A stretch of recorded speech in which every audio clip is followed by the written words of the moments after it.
Assalamualaikum warahmatullahi wabarakatuh. Alhamdulillahirrabbilalamin. Apa kabar semuanya? Semoga kalian sehat selalu dan tetap semangat belajar. Pada pertemuan kali ini kita bisa melaksanakan pembelajaran meskipun secara daring. Saya harap walaupun pembelajaran secara daring, kalian bisa mengikuti pembelajaran dengan baik. Nah, di samping saya terdapat gambar ibu hamil yang merupakan bentuk dari fertilisasi antar sel sperma dan sel telur. Seorang ibu yang sedang dalam kondisi hamil harus mampu menjaga kehamilannya dengan baik agar bayi yang dikandungnya dapat dilahirkan dengan baik. Pengembangan jumlah manusia dari sepasang manusia Adam dan Hawa menjadi berjumlah miliaran saat ini bisa terjadi karena adanya proses perkembangbiakan atau reproduksi. Kita semua memiliki kakek, nenek, ayah, dan ibu. Mereka ada sebelum kita lahir. Jumlah anggota keluarga kita mengalami perkembangan melalui proses reproduksi. Karena reproduksi pada manusia terjadi secara seksual atau generatif dan pembuahan berlangsung di dalam tubuh. Selanjutnya, sel telur yang dibuahi berkembang menjadi embrio di dalam uterus atau rahim. Adapun sistem reproduksi pada manusia dibedakan menjadi atas sistem reproduksi pria dan reproduksi wanita. Sistem reproduksi pria terbagi atas dua, organ dalam dan organ luar. Organ dalam antara lain epididymis atau tempat permatangan dan penyimpanan sementara spermatozoa. Yang kedua ada vas deferens, saluran sperma dari epididymis menuju kantong sperma. Yang ketiga ada tubulus seminiferus, terdapat di dalam testis yang merupakan tempat spermatogenesis.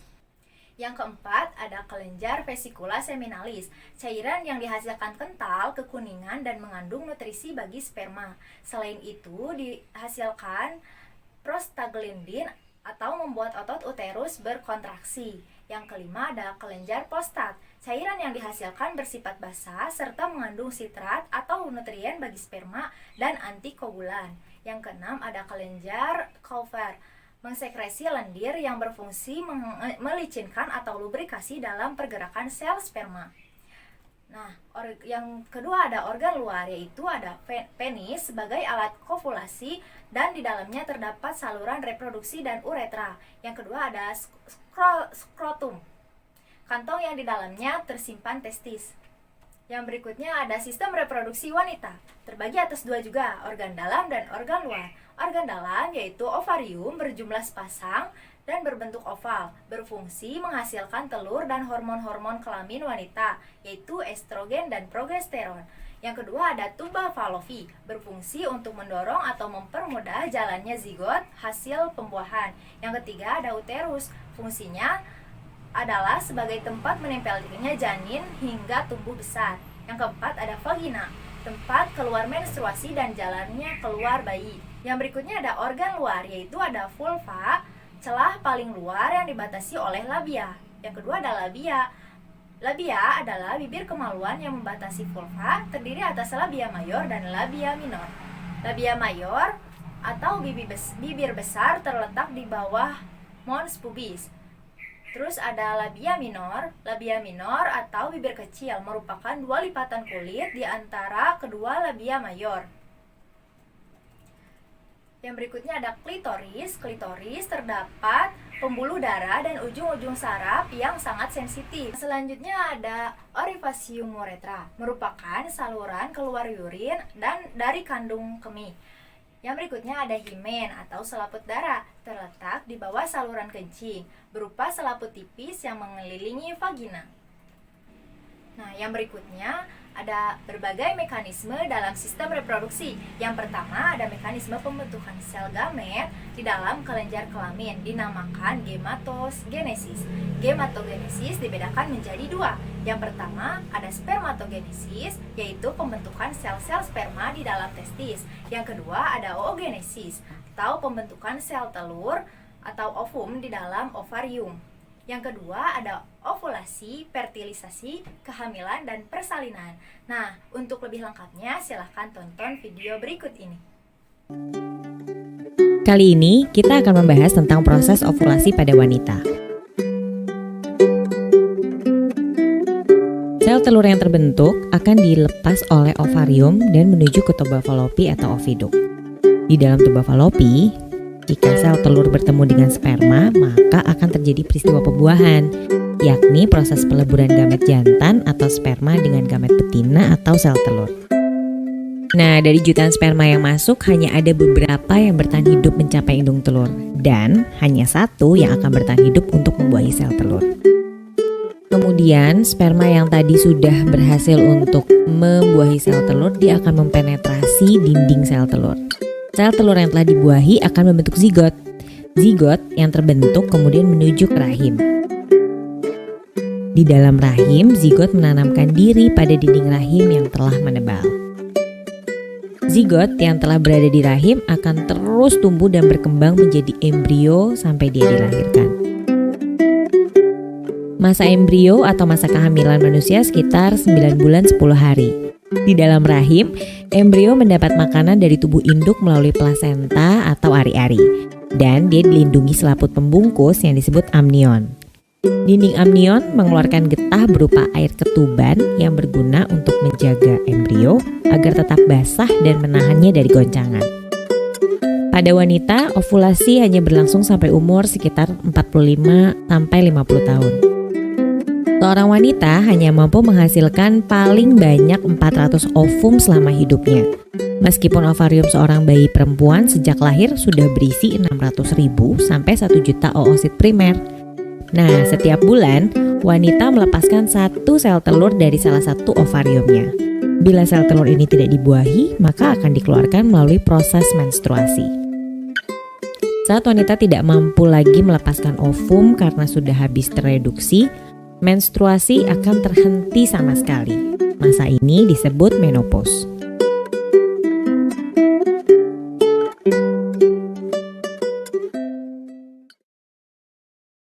Sebelum dilahirkan ke dunia, ternyata manusia telah mengalami pertumbuhan dan perkembangan di dalam rahim ibunya.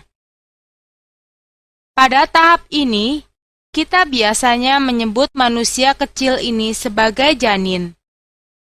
Janin memperoleh makanan dari ibunya melalui plasenta atau tali pusar.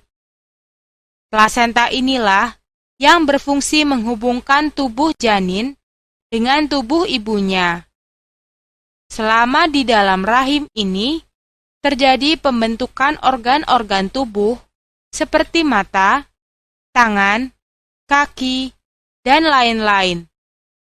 Setelah berada di dalam rahim selama kurang lebih 9 bulan, organ tubuh janin telah tumbuh sempurna. Pada saat ini, janin siap dilahirkan. Setelah lahir ke dunia, kita menyebutnya sebagai bayi. Bayi yang baru lahir biasanya akan menangis sehingga paru-parunya mulai bekerja. Nah, setelah menonton video ovulasi, fertilisasi, kehamilan, dan persalinan, berikutnya ada menstruasi atau haid.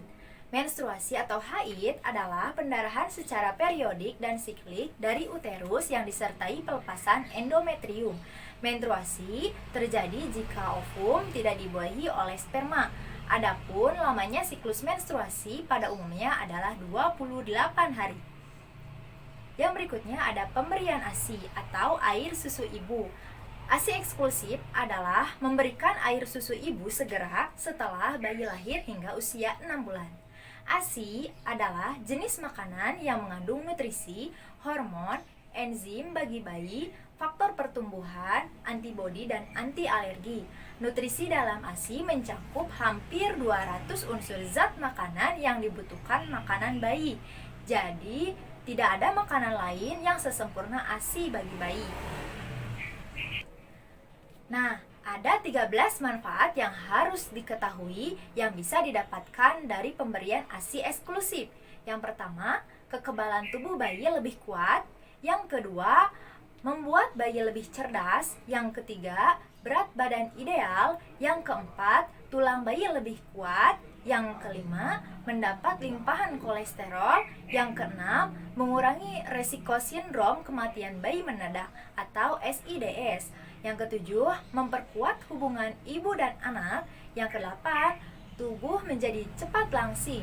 Yang kesembilan, KB alami. Yang kesepuluh, mengurangi stres ibu. Yang ke-11, mengurangi pendarahan. Yang ke-12, mengurangi terkena resiko kanker menurun. Yang terakhir, pastinya hemat uang.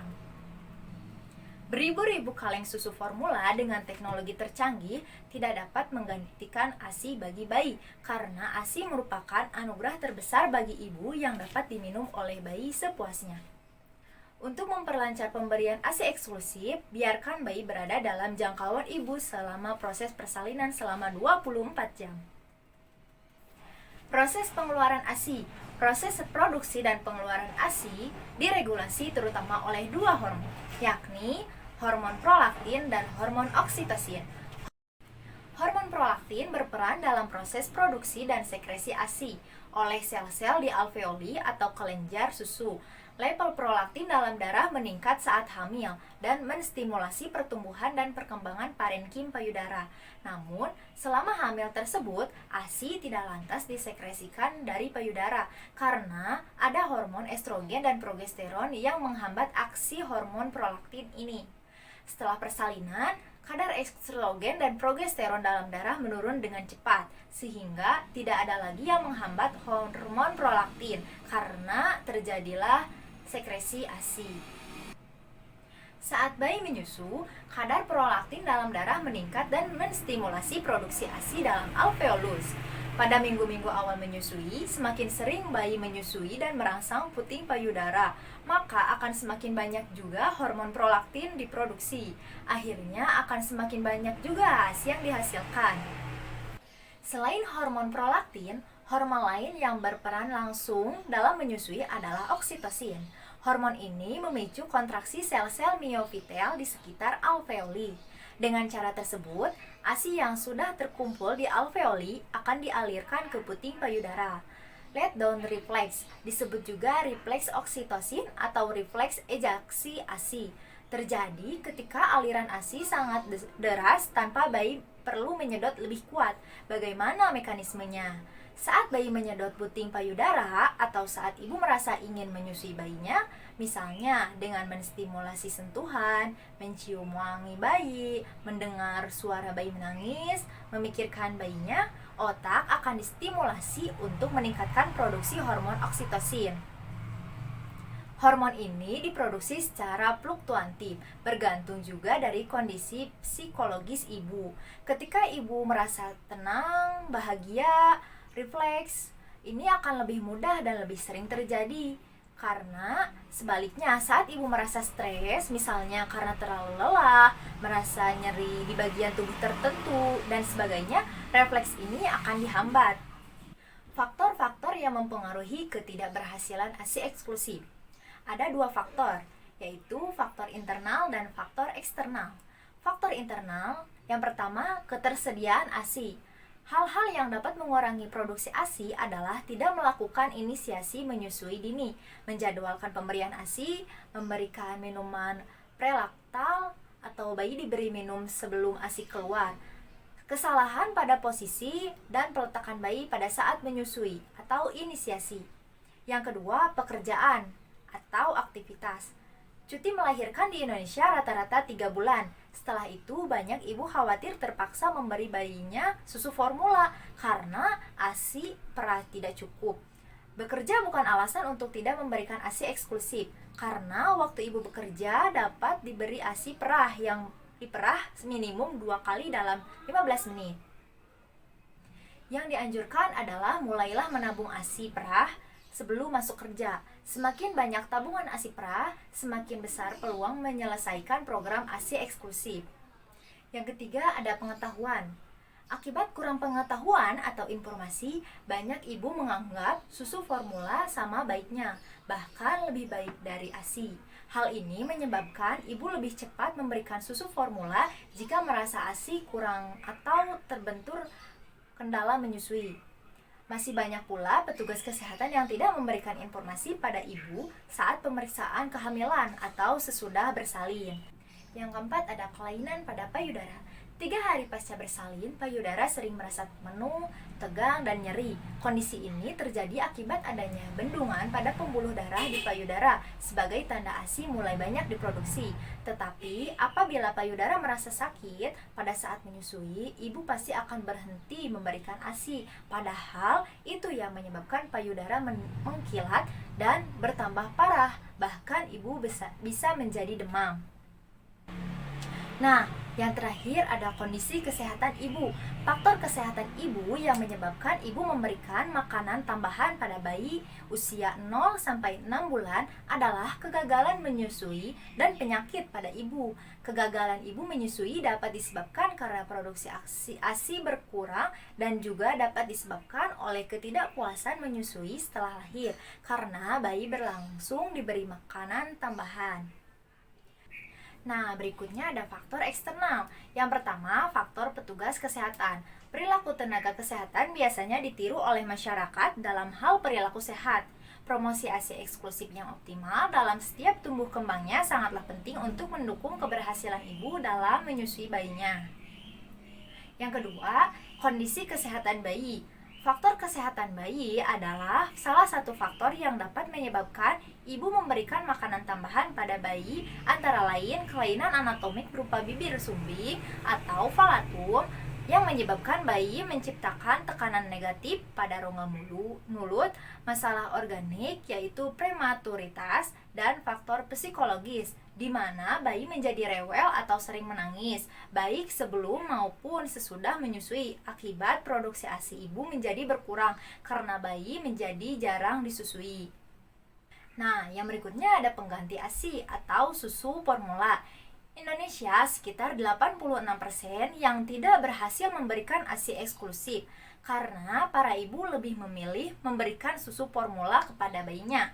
Hal ini dapat dilihat dari peningkatan pengguna susu formula lebih dari 3 kali lipat selama 5 tahun dari 10,8% pada tahun 1997 menjadi 32,5% pada tahun 2022. Nah, yang berikutnya ada keyakinan. Kebiasaan memberikan air putih dan cairan lainnya seperti teh, air manis, dan jus kepada bayi menyusui dalam bulan-bulan pertama umumnya dilakukan. Kebiasaan ini seringkali dimulai saat bayi berusia sebulan. Nah, coba anak-anak perhatikan. Ada 2 gambar di samping. Apakah kalian tahu bahwa Indonesia itu merupakan peringkat keempat dari negara yang memiliki jumlah penduduk terpadat di dunia? Kalian bisa lihat keluarga yang hanya memiliki 2 anak dengan keluarga yang memiliki banyak anak. Kalian pilih yang mana? Karena kalian tahu Indonesia merupakan negara terpadat, harusnya kita bisa menguranginya, kan? Jika banyak anak, bagaimana kalau untuk kehidupan sehari-harinya? Apakah akan sejahtera? Atau untuk pendidikannya, bagaimana? Tetapi, teman-teman jangan susah, karena terdapat solusi untuk mengatasi masalah ini. Pemerintah Indonesia membuat program yang disebut dengan KB, dalam upaya menurunkan angka kelahiran dan meningkatkan kualitas sumber daya manusia. Apa sih yang dimaksud dengan keluarga atau KB itu? Keluarga berencana itu memiliki tujuan sebagai meningkatkan kesejahteraan ibu dan anak, mewujudkan keluarga kecil yang bahagia dan sejahtera, dan juga dapat terciptanya penduduk yang berkualitas, sumber daya manusia yang bermutu. Sejalan dengan perkembangan zaman, pertumbuhan penduduk juga mengalami perkembangan pesat. Dengan lahan hidup yang tetap, maka pertumbuhan penduduk tinggi dapat menimbulkan masalah sandang, pangan, papan, serta kesehatan. Untuk mengatasi masalah ini, maka dilakukan upaya pengaturan kelahiran yang di Indonesia disebut Program Keluarga Berencana atau KB. KB merupakan suatu gerakan untuk membentuk keluarga yang sehat dan sejahtera dengan membatasi kelahiran. Nah, apa sih jika tidak melakukan KB? Nah, jika tidak melakukan KB, akan adanya kehamilan yang tidak diinginkan, semakin banyak resiko aborsi, semakin banyak angka kematian ibu, dan semakin banyak juga angka kematian bayi, dan menambah HIV atau AIDS. Nah, adapun macam-macam metode KB. KB dibagi menjadi dua, yaitu alamiah dan non-alamiah. Yang pertama alamiah, dibagi menjadi dua, yaitu dengan alat atau tanpa alat. Nah, yang pertama dengan alat, yaitu ada kondom. Adalah alat kontrasepsi dari karet, agar sperma tidak masuk ke vagina. Yang kedua ada spermisida, adalah zat yang dapat membunuh sel sperma yang digunakan dengan cara mengoleskan. Yang ketiga ada diafragma, adalah alat yang menutupi uterus sehingga sperma tidak dapat ke uterus.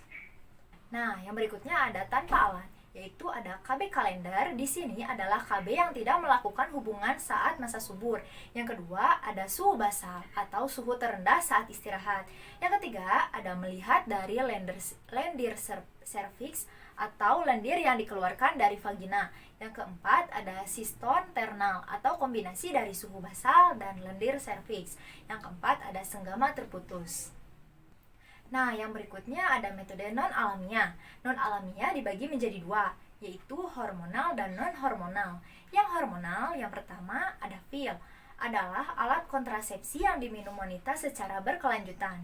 Yang kedua ada suntik, berfungsi melepaskan sel telur dari indung telur dan meningkatkan lendir serviks agar sperma tidak masuk ke rahim karena terhalang lendir serviks. Yang ketiga ada implan, yaitu alat kontrasepsi yang berbentuk susuk yang dipasangkan di bagian lengan atas. KB ini akan dilepaskan hormon progestin untuk menghasilkan lendir di serviks agar sperma tidak masuk ke uterus. Nah, yang berikutnya ada non-hormonal. Yang pertama ada IUD atau biasa disebut spiral, umumnya berbahan plastik dengan huruf T yang dimasukkan ke dalam serviks. Yang kedua ada tubektomi. Metode KB ini dengan cara pembedahan untuk mengikat atau memotong bagian tuba falopi atau induk sehingga ovum tidak dapat sampai ke uterus dan tidak dapat bertemu dengan sperma. Yang ketiga ada vasektomi. Metode KB ini dengan cara pembedahan pada pria dengan cara mengikat atau memotong saluran sperma vas deferens agar sperma tidak dapat mencapai saluran semen. Nah, selanjutnya Ibu memberikan penugasan kelompok berupa membuat karya tulis ilmiah mengenai materi pentingnya menyiapkan generasi terencana untuk meningkatkan mutu sumber daya manusia melalui penerapan prinsip reproduksi manusia dan pemberian ASI eksklusif dari materi yang sudah disampaikan. Dan buatkan video animasi iklan tentang ASI eksklusif dan KB. Cukup sekian pertemuan kali ini, semoga apa yang kita pelajari bisa menjadi berkah dan manfaat untuk kita semua.